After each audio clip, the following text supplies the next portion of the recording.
Dang it, I'm giving us a round of applause. Wherever you are, you should be clapping your hands and stomping your feet for us. Okay. That's just me. That's just me. How you feeling? Oh, what's happening? I feel great, man. Today is going to be a historic day. Great day. It is, man. I really have big energy. Big energy. We don't want our confidence to make you uncomfortable. We just got, we just have big energy that we're really excited about. And hey, here's another opportunity for you to take advantage of an opportunity. If you're watching this, coming across this, and you are in any way in the event space, in that college, university event space, or heck, you might find yourself in a situation where you work for a company, the event space, and you're responsible for this would be an amazing time and place for you to attend, for you to connect with. Anyway, what am I talking about? Odell, what am I talking about? So we're hosting, and NAMCA's hosting a presentation today called How to Start a Side Hustle to Pay Off Your Student Loans. Anybody out there with student loans, if that's you, you don't have to announce it. You just have to be like the multiple millions of people that have student loans, myself included. I have student loans. Stan has student loans. He has like $5 left to pay off. But who's counting? Like, who's counting doesn't matter. But student loans, I'll say this, there are a lot of issue with them. And we're not going to talk about the issues with them. We're not going to talk about the low pay in higher ed. We're going to talk about solutions. And there is space, there is room for everybody to talk about how student loans are legal loan sharks that target young people that don't even understand money. Talk about that. We can talk about the interest. There's a whole lot of stuff to talk about. There's a whole lot of stuff to attack. But in the interim, in the meantime, wouldn't you love to make an extra $500 to $1,000 a month by simply doing your job more efficiently? If that's you, then you need to come. That's it. It's kind of like if you're doing a budget, right? The financial planners of the world, they'll say, hey, you can cut the fat, right? So I want you, if you're watching this, maybe you aren't able to join us today at 1:00, 1:00 Eastern Standard Time. If you're not able, I just want you to think, gosh, if there was something I could do extra in my job and it wouldn't even take me 30 minutes, Stan, wouldn't even take me 30 minutes to do, and I could make an extra $500 to $1,000 a month, would you be interested in doing that? 10 out of 10 times, yes. Absolutely. And it's like we were talking about the Godfather off. We won't get into that, but it's like it's one of those questions where it's like, it's something you can't refuse. Like, just make it make sense. Especially, no, I'm not going to give anything. No, but go ahead, because some people are going to see this and they saw it late. Some people are going to be like, man, what are these dudes talking about? It's an offer you can't refuse with things that you already know and do. An offer you can't refuse in conjunction with things that you already know and do. One thing that we do know about, again, the higher ed space specifically, this could be in any industry, but certainly this industry, is you can be very much overworked, especially if you're a hard worker anyway. Then it's an industry that will let you work even harder. Sometimes underappreciated, often underpaid in some way, shape, or form. And all of that is in conjunction with, maybe not being able to move the way you'd like to move, do other things you'd like to do. Heck, from what we understand, just from the standpoint of what some folks, which we know personally, we've done research, we've done recon, we've asked questions, we've interviewed people. We know a number of folks that work in the field of higher ed that have student loans that could be car payments or mortgages or an investment in a rental property or something like, or you name it. It could be a business all on its own. Like, those are the kind of things that folks who are educating and taking care of the outside of the classroom education piece that so many students benefit from. That's what they're going through. Most people don't ask them that. Most people aren't like, hey, what are you going through? How can I help you? Isn't that wild, man? When I worked in higher ed, few people said, hey, how can I make your life easier? Which is, essentially kind of the question we're asking. For sure. And here's something I want to share personally as it relates to that. And I don't know if I'll share this today. It just depends on how the spirit hits me. But if you've ever been in a relationship, in a good relationship that you like, but you're underappreciated, it's Uh-oh. different. And I know some of y'all watching and be like, gosh, darn, like the person's good, you like the person, but you know, you do something maybe a little extra, right? Maybe you wash the dishes and you don't usually wash the dishes. Maybe you paid a bill and that person didn't have to pay the bill, whatever. And you don't get the proper appreciate. How does that make you feel? And I just wanted to frame that in a Whoa. way, because in higher education, a lot of people have a heart. They want to do good because they know it's all about the students. So they want to do their job well. It's just, oh, this is so great. So we're going to reward you with more work. Yeah, you're so good. We appreciate you so much. That's like I don't, again, I'm relationship. If my wife is like, all right, I want you to rub my feet because you know you rub feet well. Thank you so much. And I'm rubbing her feet, and she's like, oh my gosh, babe, that was so amazing. You know what? Now I want you to rub my neck. And then I finish rubbing her neck. It's like, okay, babe. Oh gosh. Now I want you to rub my lower back, which is the hardest part of the back to rub. I want you to rub my lower back. And then after that, I'm like, okay, great. So I'm gonna get something, right? I'm gonna get something for all this work. And she's like, good job. Can you do that again tomorrow? That's what higher ed people go through. It's like, you did such a great job. Could you just do more with no more compensation and no more appreciation? And it's got to stop. That's the part that I'm gonna use. That I'm gonna say that in the beginning. That's actually pretty good. That's pretty good. I like that's a good framing. That's great framing, actually. Because you deserve more and you deserve better. And here's another part of that. If you're able to get it, because people don't get paid more usually because a company can't justify it, right? They can't justify it. Higher ed can justify it, but they won't in a lot of different ways. And another thing, and Stan, I want you to talk on this a little bit. There are organizations, associations adjacent to higher ed that do the same thing. Yeah. In fact, worse. Yeah. Because they know what we know. And part of NAMCA, you know, the inception, the creation of NAMCA was giving people the head start and opportunity that we never got. That was part of it. So we took months and looking at, hey, what are some things that could have been better that aren't better for a number of reasons? And we realized that, hey, there were a number of associations, there are a number of agencies that were, they saw the secret sauce and they said, we're just going to do that because it works, without ever finding a way to take care of the hands that take care of them. And when that was suggested, they're like, oh, well, somebody will do it, just not us. And that's a close quote. Well, somebody, well, it's just not us. And as a result of that, it's like, hey, you know what? It's time. A lot of what Odell and I speak about is, hey, you know, creating what you want to see. And that's not easy. But we've taken the last few years to continue to create what we want to see. And part of creating that is going, you know what?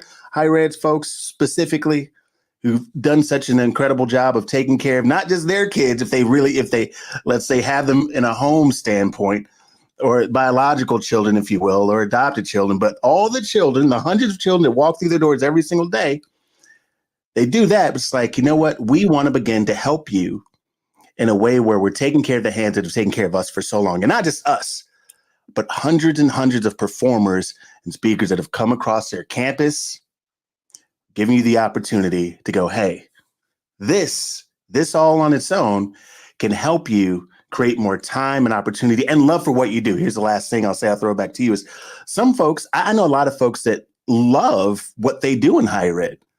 They don't love the pay. What happens is the pay begins to poison their future opportunities. That's what happens. You got to use that. Try to remember I that. will. The pay begins to poison their future opportunities. So they really think they don't like their job, and really they just don't like how they're not being compensated for it. But what happens is, I like to tell people this: you can go to any job in any industry and have an issue with your boss or the way that they pay you. So this notion of higher ed folks, the ones I'm leaving out of here, and they leave, and then they pretend that wherever they went is perfect. Shame on you. Shame. We see you. And some of y'all disgruntled groups. I'm not going to name the groups. They already want to kick me out of some of them anyway. Well, they denied my post. I know they denied your post. They denied my post. They said I wasn't giving enough. Do you want? We could mention that group if you want. Yeah. Is that doing too much? It's care. Is it the expat higher ed group? Is it that one? Yep. It's interesting because it's a group of expatriates, supposedly people who used to work in higher ed that now do something else, and they are the least friendly, least helpful. I actually got some post block from there too. It said I wasn't helping enough, but whenever I try to help in that group, I always either get slammed by the people in it, or I get my post taken down. It's really interesting. I don't understand how the group works exactly. I'm still in that Facebook group right as of now. Some people in that group might watch this and kick me out of there. But I don't understand how a group of people, in large part, some of them work for different companies or they're entrepreneurs themselves. They don't even want to help the people that they claim to have used to love. Yeah. So from here on out, for us, forget what we say, watch what we do. And we give you a lot of opportunity to watch what we do. Yeah, and one thing that we're going to talk about today, if you're watching this as a recording that we talked about, is specifically how within a couple of weeks somebody could get paid hundreds of dollars and not have to be affiliated. So the thing, when I shared the post, like how to start a side hustle to pay off your student loans, and in a couple of groups, people in higher ed are super sarcastic, which is sometimes good if they have good comedy, but it's often taken out of context when you're through text communication. A lot of it's taken out of context. And so a lot of people are very they're sarcastic, but they're it's like, to your point, it's poisonous, because I was saying in the post, this is not MLM. This is not, driving Uber Eats. This is not crypto. This is not anything like that. And the whole purpose for that was because a lot of people do those things on the side. Yeah. And so I was saying, this is not that. And people were saying different things, and people were fighting in the post. And I'm just like, look, if you're unhappy, that's fine. Like, there are different parts of my life that I get unhappy, but just don't share that. Like, because it's not going to help your unhappiness. it's only gonna make you more like unhappy. And so that's another thing that I hope, as people are looking, or as people are seeing, you have to change your situation. You can wait for the system. You're looking at two guys. We're black. And I'm gonna stop hiding behind the fact that I'm black, even though I'm not hiding it. But being black and being in a predominantly white, male dominated like space, like speaking in higher ed, there's not a lot of black speakers that do this. And so there's a reason for that. And so the fact that Stan and I have been in the game for as long as we have successfully, it says something about that. Like, we experience all sorts of things. We experience stuff that we'll never talk about. We experience stuff that we don't even know about. And so we could say, well, you know what? The reason why I didn't get this position is because I'm black, or I've been speaking for, Stan's been speaking over 15 years. I've been speaking over 10 years. And there are people that have been on stages that have been speaking for 4 or 5 years. Yeah. How did they get that spot? Right? Yeah. It's like you start. Who never have to submit proposals or resumes and all. After often. Resumes.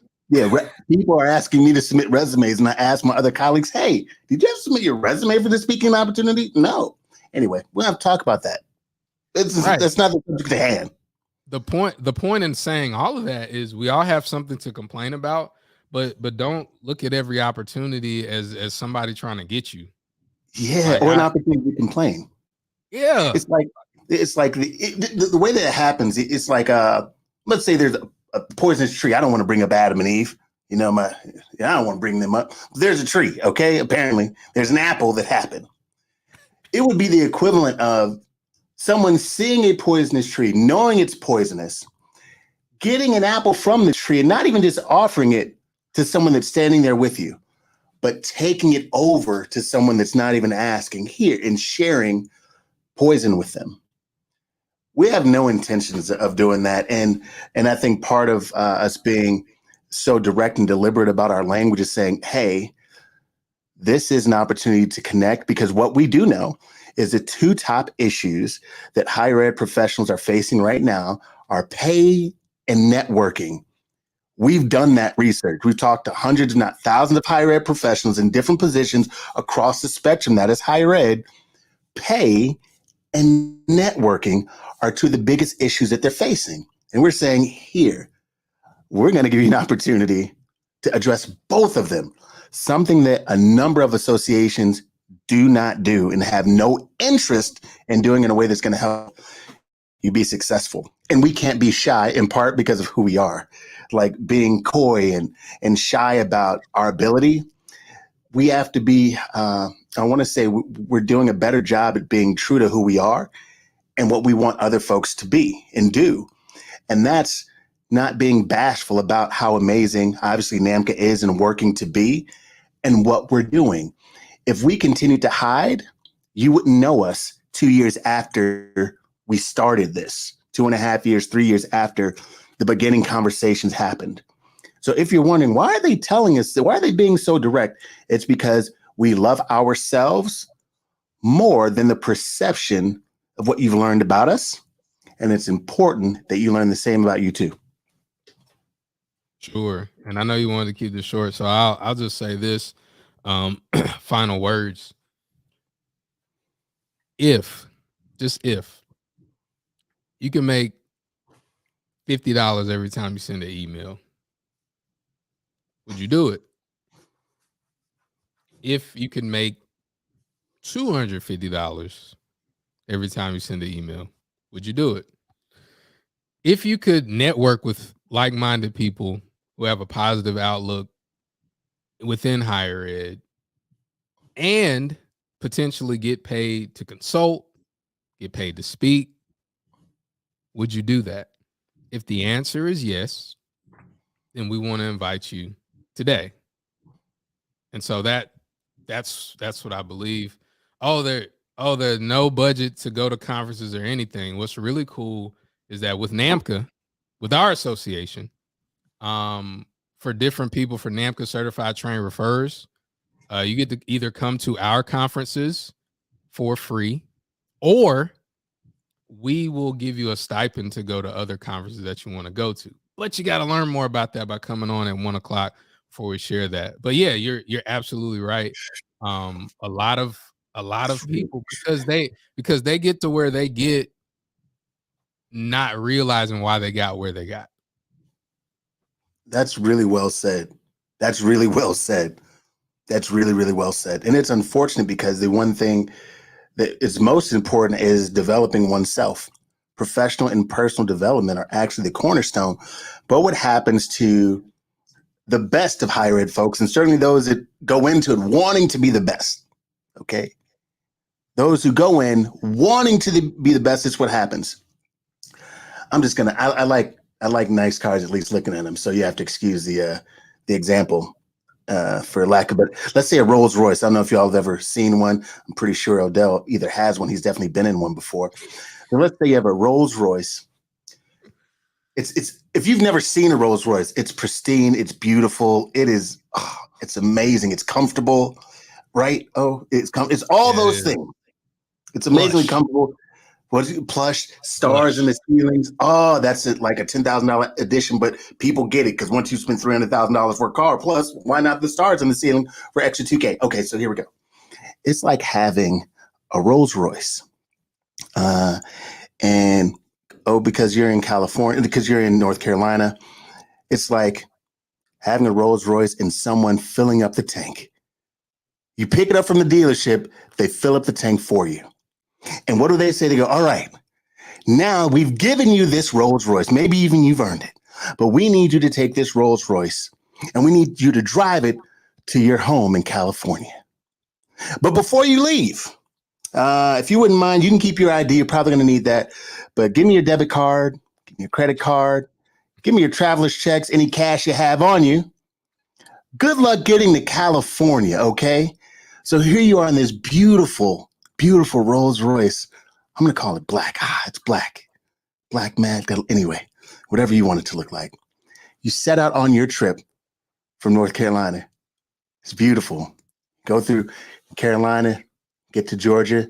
You dip off into Alabama. And as you get there, you notice that the gas tank is about halfway by now. That's okay. You move on, maybe you go on down, you find yourself in New Mexico. And the closer you get to California, you realize that your gas is getting lower and lower and lower.